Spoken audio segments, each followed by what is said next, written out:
Salut les Stratoniens, j'espère que vous allez tous super bien. On se retrouve aujourd'hui du coup pour une nouvelle vidéo un petit peu rapide. On va parler du BTC, l'Ether, le BNB comme d'habitude. Et puis on ira voir la liste d'alt qu'on suit depuis un petit moment ici. On en a une belle, on a rajouté deux trois que vous m'avez demandé dans ma dernière vidéo dans les commentaires. Je n'en ai pas encore eu le temps de répondre, je le ferai directement après. Mais je vous remercie d'ores et déjà pour tous vos commentaires, ça fait super plaisir. Et on a Gala vraiment qui fait vraiment qui honore clairement toutes nos analyses ici avec un magnifique pump.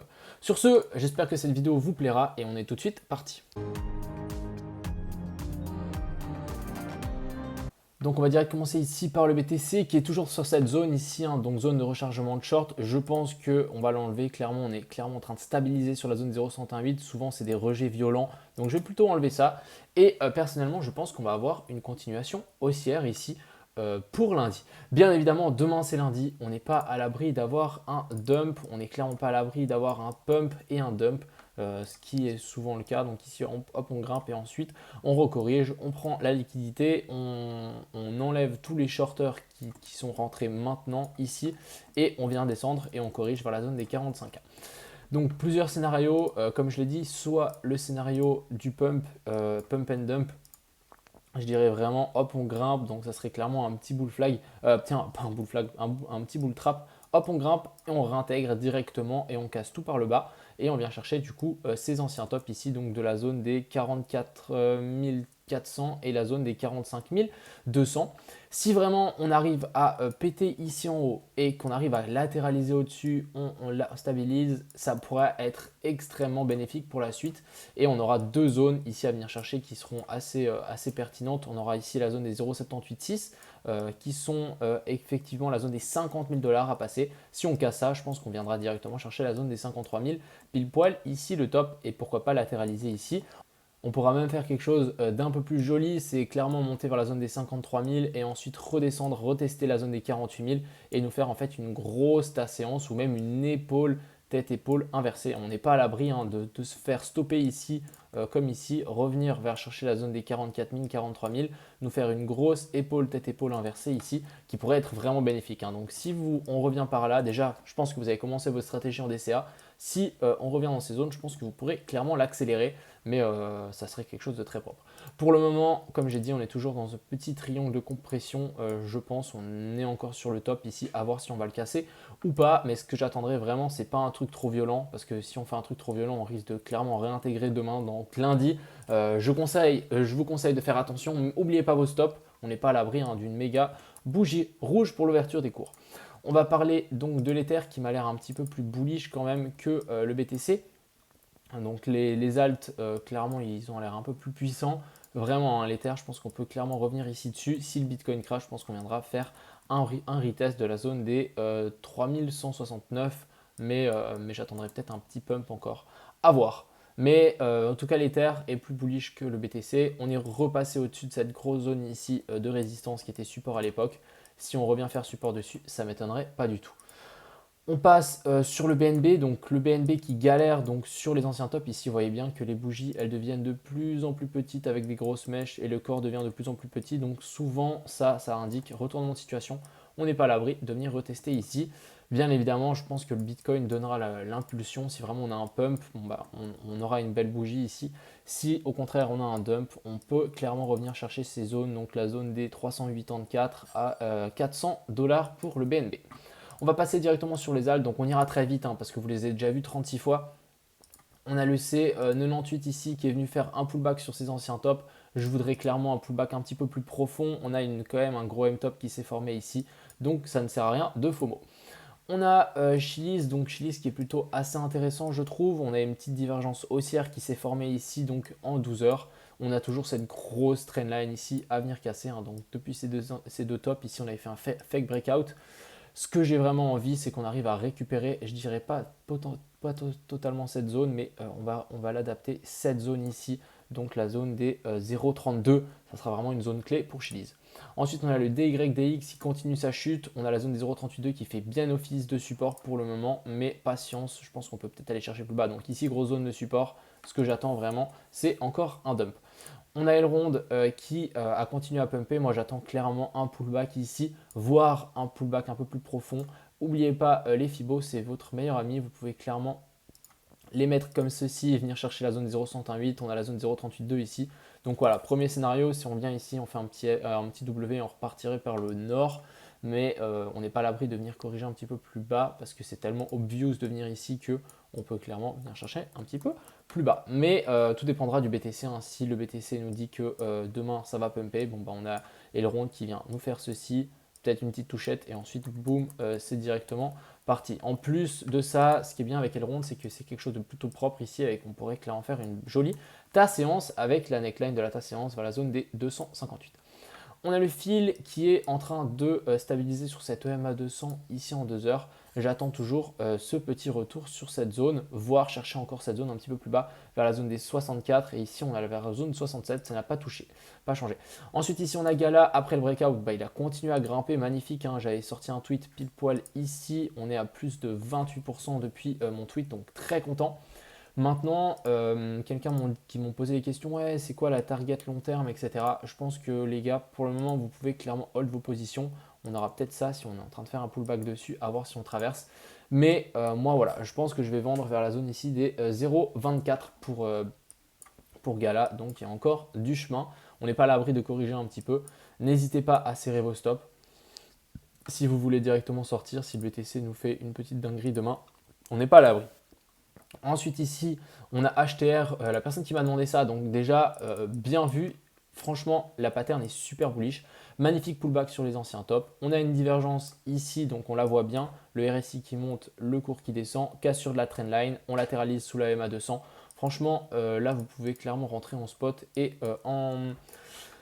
même en trade, genre avec un stop là en dessous, ça c'est plus ou moins safe et avec un beau potentiel. Pour le moment, j'attendrai quand même le Bitcoin qui nous donne une direction, mais plutôt intéressant.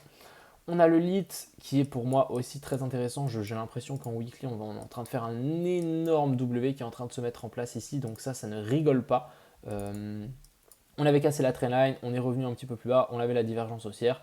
Donc on repasse cette grosse zone ici. Ah, on l'a peut-être pas passé. Hein. Je vais décaler ça un petit peu plus là. Ouais, on est en train de la passer. Je mettrai clairement ça ici. Il faudra à tout prix casser donc la zone ici des 3 sur le niveau qu'on est, donc les 3,72, un petit pullback et ensuite ça pourrait être good. Le LTC qui est toujours bloqué, il n'est pas bloqué, il est au-dessus, hein, je me suis trompé. Il est au-dessus de cette EMA 200, donc ça c'est plutôt très très encourageant. Bien évidemment, on n'est pas à l'abri de venir corriger un petit peu plus bas, mais c'est un magnifique support.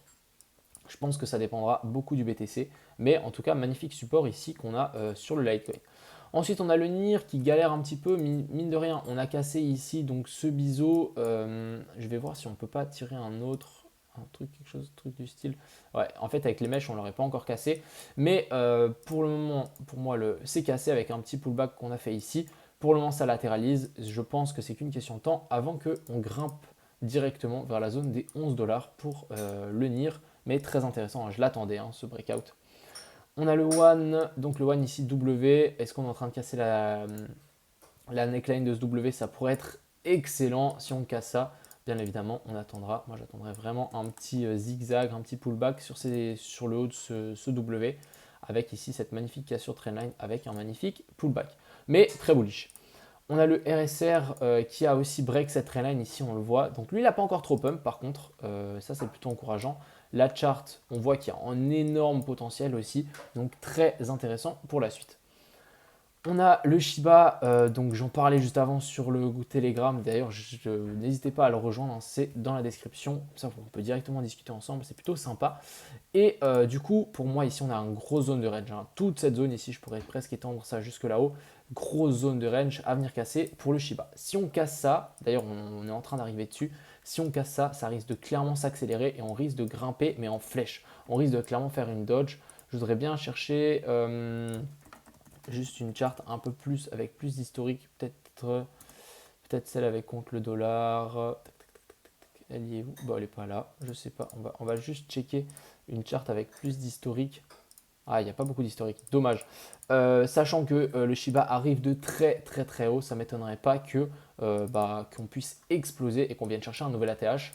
Un petit peu comme le Dodge, un peu la façon du Dodge, mais il y a genre en 2017. Donc, si vous n'avez pas de Shiba dans votre portefeuille, considérez-le comme un asset à risque, mais qui peut vous rapporter énormément. Donc voilà, je voulais vous le dire, mais il est très intéressant. Moi, ce que je vais clairement attendre, c'est un pullback et un retest de tout ce range. Au retest, on rentrera, ça sera plus safe. On a le SLP aussi qui est très intéressant. On est tout en bas sur le bottom, clairement. Donc je pense que les gens qui ont fait une... Parce que j'en parlais déjà depuis là-haut, hein, sachez-le, on est à moins, je sais pas combien, on est à moins 50% quand même. Sachez que le moment où, à mon avis, ce truc va partir, surtout qu'on a Axe qui est en train d'exploser, donc c'est vraiment la crypto-monnaie qui est un petit peu liée, il risque d'avoir un beau potentiel. Donc si vous avez commencé une stratégie de DCA ici, ça peut être très intéressant. On a une divergence, on n'a pas de divergence haussière ici, intéressant d'ailleurs. Ok, autant pour nous, mais à voir, mais ça commence à être très intéressant, ça commence à latéraliser à plat et c'est ce qu'on cherche. Ensuite, ici, on a le sol qui finit par break, donc la zone dure. Moi, j'avais dit qu'on pouvait clairement prendre des profits. Bon, on avait une belle tendance, une belle continuation de tendance ici. Ça a bien pump. On commence à avoir des petites divergences, donc il faudra faire quand même attention avec ça. Même en 4 heures, non, par contre. Et on est en train de péter ici le haut. Donc franchement, c'est très propre. La prochaine zone, ça sera la zone des 190. On casse ça. Bon, on va chercher un nouvel ATH, mais pour le moment, ça risque d'être très bullish. Si le Bitcoin break par le bas, on aura un retour vers la zone ici des 152 à 150. On a le Theta qui est en train de faire un magnifique support sur cette EMA 200 ici en 4 heures. Chapeau, rien à dire. Est-ce que si le BTC corrige, on viendra chercher un petit peu plus bas? Let's see, je pense que c'est vraiment lui qui nous donnera le tempo. Sinon, on descendra un petit peu plus bas, je pense, vers la zone ici des 5.4. On a ce petit aller-retour, on a les anciens tops, on a la EMA 200. Donc ça peut clairement se payer par là autour vers la zone des 5.4. On a pour dire le VET qui a fini par breakout aussi, hein, du coup cette fameuse zone, on est en train de latéraliser dessus et voire limite au-dessus. Donc ça c'est très très bien. Je pense que on sera sans doute prêt pour un prochain move par le haut. Il faudra quand même faire attention, on a une petite divergence ici qui a été confirmée sur le RSI en 4 heures. Donc il faudra surveiller si quand même on ne corrige pas, mais pour le moment c'est plutôt bullish, mais on n'est pas à l'abri de venir corriger, venir retester cette zone ici, donc la zone des 0.1 par là autour, hein, qui pourrait clairement se payer. Pour finir, on a XTZ, franchement lui j'ai rien à dire, franchement j'ai rien à dire. On avait ce gros triangle de compression, on a breakout, on est venu faire un pullback rapide à quelques centimètres de la trendline, centimètres, je ne sais pas, à quelques centimes près de cette fameuse trendline. Et on est repart et on a explosé par le haut. Donc vraiment, la zone de TP, ça sera vers la zone des 11 $. Comme le Gala, il me semble. Non, pas comme le Gala. Bon, bref, comme une autre crypto-monnaie. J'avais mis comme le NIR, voilà. Donc pour le moment, il grimpe. Donc ça, c'est très cool. Donc je pense que celui-là, on peut le laisser tourner. Donc voilà, un petit débrief, j'espère que ça vous a plu. Je rappelle que le BTC est toujours dans cette zone d'indécision. Un break par le haut sans une réintégration directement du triangle serait le mieux à faire, j'espère. Donc vraiment un petit pump, on viendra chercher la zone des 50 000, des zones des 53 000 sont les targets haussières. Si vraiment on break par le bas, on viendra chercher vers la zone des 44 000, 45 000. Je rappelle que demain on est lundi, donc faites attention à vous, n'oubliez pas vos stops. On n'est pas à l'abri, je rappelle, de faire un petit check-out. Hein. Je rappelle que le marché est là pour faire gagner le moins de personnes possible. Donc un petit truc comme ceci serait clairement pas négligeable.